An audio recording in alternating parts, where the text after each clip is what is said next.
Good morning. We're here at Health Israel. Move It, a healthy lifestyle for youth. And we're here with Saul Adler, the product manager at the company YuviTal, to hear about their very interesting platforms and what they are doing to help youth change their lifestyles. So I would like to start maybe with the explanation of the name YuviTal. Where does it come from? I understand there's a very moving and special story behind it. That's right, Mark, and thank you for having us here. YuviTal is a combination between the names of Yuval Dagan and Tali Frach, Zichronam Levracha, of blessed memory, that were killed in Operation Tzuk Eitan, Protective Edge, and in their memory, we do all our work, and we're trying to really make Israel and the world a better place in their merit. It's a strong motivation. Indeed. So tell me, what does YuviTal do? What is your product? What is special about it? Yeah. And how does it influence the health of the public? Wonderful, thank you. So YuviTal is a well-being platform for insurance companies and corporates, as well as small to medium to large organizations, from schools to communities, even ranging to the police. We started in 2017 and started really with a mission to make Israelis healthier. We've been doing that amazingly. We started with Klalit Active, white-labeled acts, Ma'of Leumit, of Dimbari. We've gone all the way to the Mishtara, and we pretty much 1 in 3 people now in Israel are using one of our apps, which is incredible. That is incredible. So we've now turned our sights to the international market, and we've just started going abroad. We've just signed with El Roble, which is an insurance company in Guatemala, and we're seeing some fantastic results coming out of there. What we do really is we are trying to help people to live healthier lives. And so we have an application where you get to go onto it and track your steps. You get a daily steps goal or a weekly steps goal. We track your sleep, try and improve your sleep, try and improve your nutrition and your hydration, and a whole bunch of other features, including some educational articles and some very cool virtual reality AI that's come out recently. With all of these things, you earn health coins, and with those health coins, you get to buy rewards. So everybody wins, right? You win because you're getting rewarded and living healthier and longer. Insurance companies are winning because they're getting better underwriting, they're getting reduced hospital stays, they're getting less medical claims. Corporates are winning because their employees, when they're healthier, they're more productive. Of course. And they are there's reduced absenteeism, there's less turnover, and increased morale, staff happiness. Indeed. So I understand one of the special things about your platforms is that you manage to motivate people and through different tools. So what are the motivational tools that you use through the app?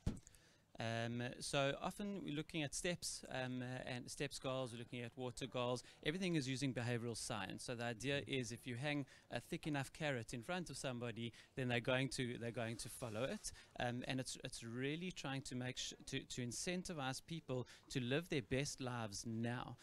So it's not just about, we call it discounting the future, where if you're going to tell me that I'm going to live 5 years longer, and if I have to do some steps to do that, I'm not going to do the steps now. But if you tell me that if I do those steps, I'll get a nice limonana or a coffee, then I'll do it for you. Even though that's great that I'm going to live longer, but I'm going to get something now. Immediate gratification. Indeed.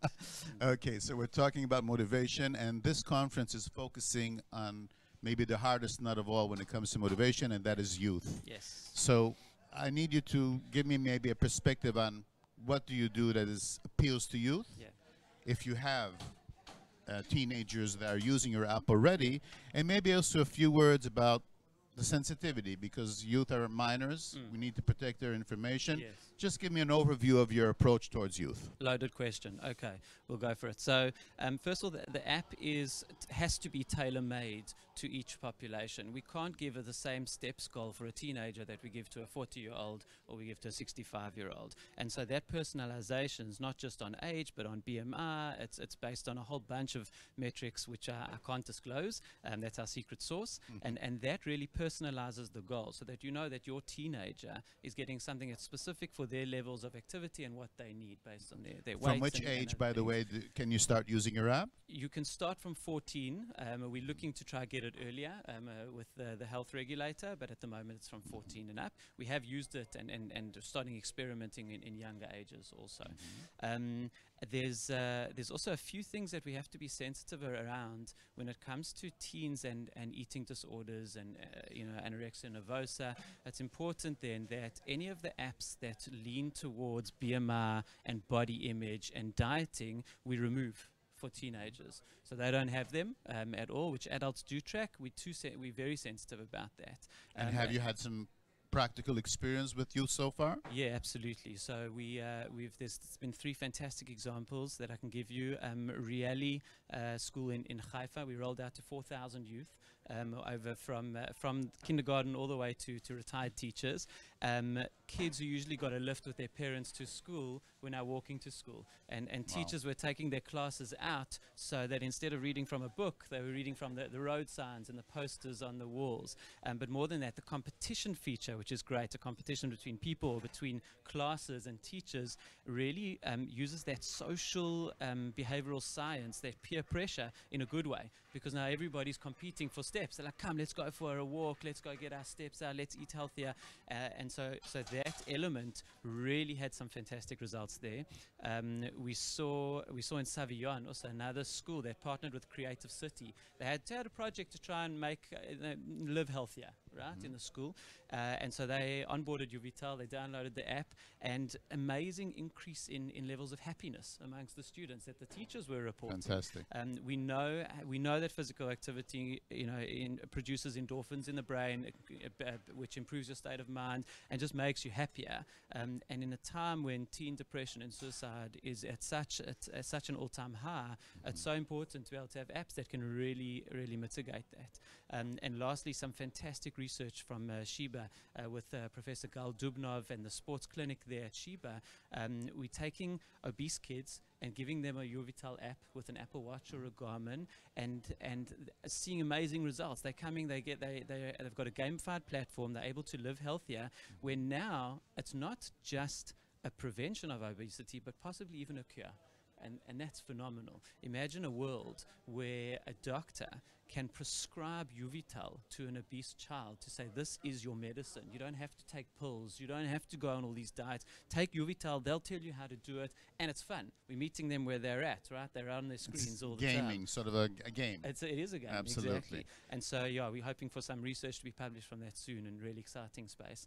And then to address your last point around the privacy, sensitive topic, kids' details, especially the ones we keep, the data, which is biometric data, is very sensitive. So everything is encrypted, everything's protected by GDPR and HIPAA and all those policies. And we've also got a system in place to make sure that kids never are able to register for the app unless they have consent from their parents, explicit consent, as well as we keep the parents informed with reporting. So every month they can get a report on their kids' progress if there's any red flags or anything to look out for or encourage. And so, yeah, that's their involvement. Well, it sounds like you've covered all the bases. Thank you very much, Sol, for this interview. Thank you for being partners in this very important conference. And good luck with everything that you're doing. It's a win-win situation. Win-win. Thank you.